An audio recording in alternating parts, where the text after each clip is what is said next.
All right, so this is the argument of nothingness. And so let's say we have three people, and I guess I should choose the color black. Let's say we have three people here, and I'm going to ask them to play a game with me. I have 3 cards. And actually, I'm going to say I have 4 cards and add a 4th person here, just for the hell of it. I don't know why it's lagging like that sometimes when I record. Anyway, so each of these cards have something written on it. This has nothingness written on it. That is the word nothingness, the word God, and the word fan.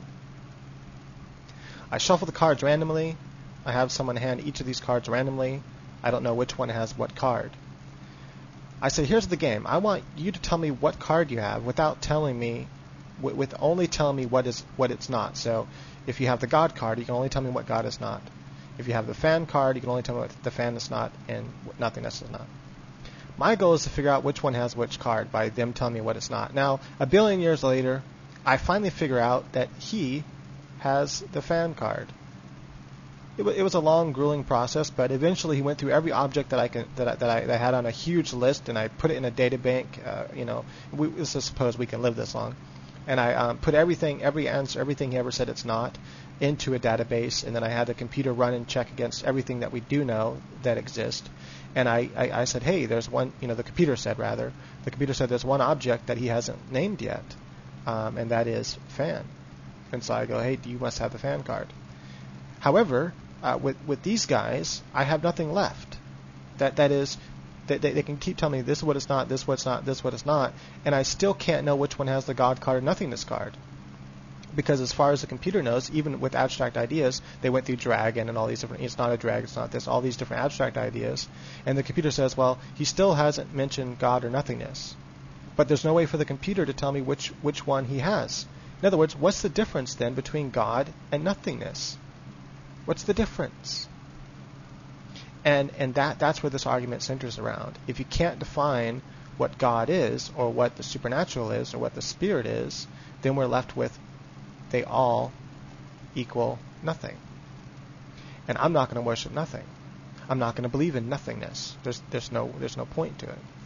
And so let's say we have God here. Oops, hold on. Let's do it differently.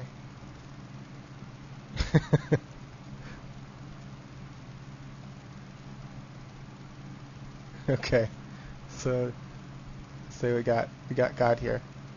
Now, of course, not being serious with my drawing, but you get the idea. Okay, so we got God. Oh, a lot of people don't believe God's a big bearded man in the sky. That's not the point.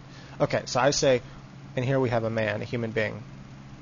I say, I want you to define what God is. And they say, well, God's creator, and he created. Okay, well, human, is, first I say God is God.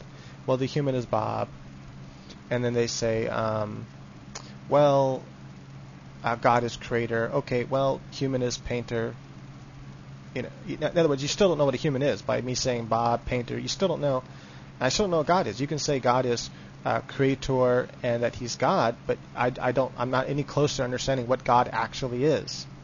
Just as you're no closer to understanding what a human actually is by saying human is Bob, a human is painter. This is a name.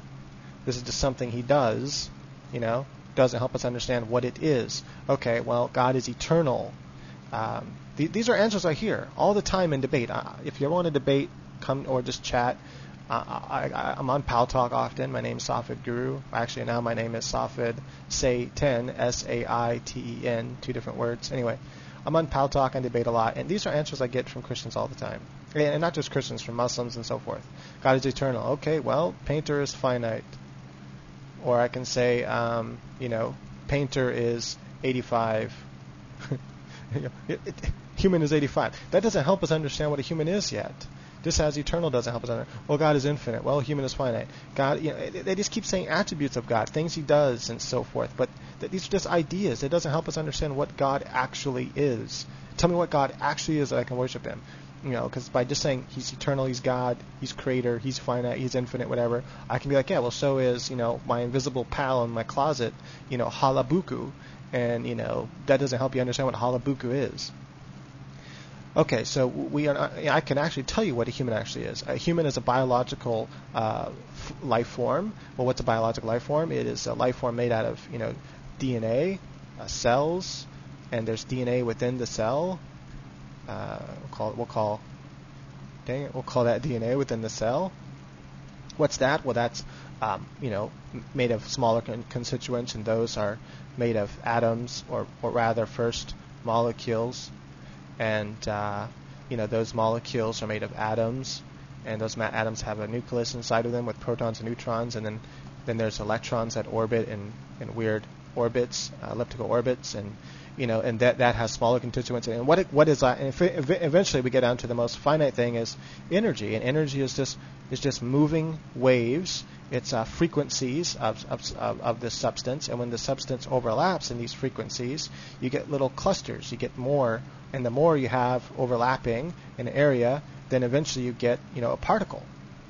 That is, the more overlapping of moving energy you have in a single area, and you keep doing that, and eventually what you're left with is, see, that particle right there. That is a condensed state of energy. That's what a human is, a combination of different condensed states of energy, which you get atoms and so forth, and then those in different condensed states you get molecules, and eventually you get the human being, the human structure, the cells, and then cells combine together in certain ways, and eventually you get the human body, right? Okay, that's what a human being is. What is God? Well, if they do start to go down this route of trying to describe, well, God is spirit. Look at this answer a lot. Well, what is spirit then? Define it, just like as I defined human. That we're left with another word that means nothingness. Supernatural. We're left with another word that means nothingness. What exactly is a supernatural? What exactly is a spirit? I can tell you exactly what, it's like me saying, well, a human is natural. Well, what exactly is natural? I describe energy, right? And I describe exactly what energy is, how it works. Well, what is spirit? The second they try to describe what spirit is or how it works, you know what they're doing? They're describing something natural. So now, we either have spirit equals nature, or the natural, or we have spirit equals nothingness. And so, if we say it's natural, then we can't really say it's God anymore, right? Why would we? And also they say we are spirit, but we're not God. So if God is spirit and humans are spirit, then what's the difference between a human spirit and God's spirit? You have to define what exactly this substance is, and they can't. And the second they try again, you're left with a natural explanation. And then we're not dealing with a God, but we're dealing with, an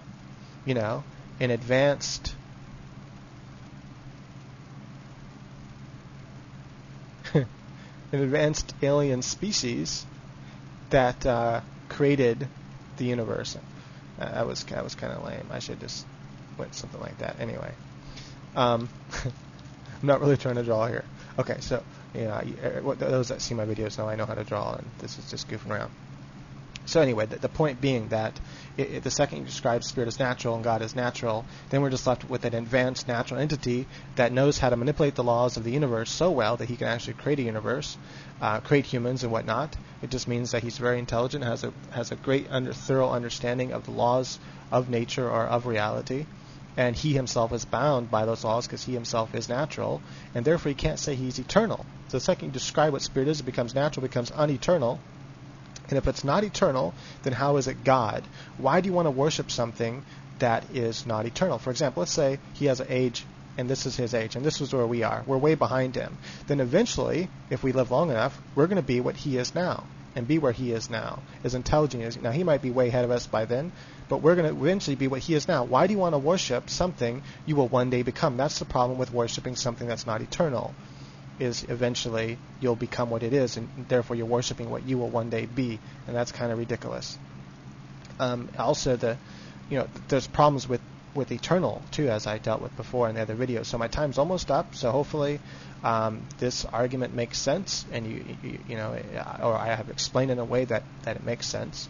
So I'm not going to worship nothingness. So until someone can show me what God is, what spirit is, what supernatural is, then I can't worship it because I will not worship nothingness. Will you continue to worship nothingness? the end.